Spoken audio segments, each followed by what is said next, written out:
જેને સમજાઈ જાય છે એના માટે મોહ માયા અને વિકાર એના હૃદયમાંથી એના જીવનમાંથી મોહ માયા અને વિકાર વિદાય લઈ લે. મોહ કઈ કઈ વાતનો છે? મોહ બે જાતનો.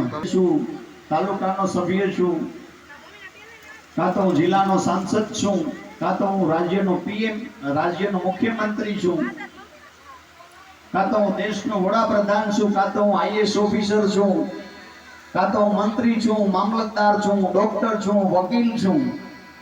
અને ધાર્મિક બાબતમાં જઈએ તો હું સંન્યાસી છું, હું બ્રહ્મચારી છું, હું મહાત્મા છું, હું ફકીર છું, હું કંઈક છું અને મારામાં કંઈક છે. ઈ બે જ મુદ્દા મોહના છે, બાકીનું કંઈ હોય તો કયો. અને જેથી આ દુનિયામાં આપણો જન્મ થયો તેથી બે મુદ્દા આપણી હારે હતા નહીં.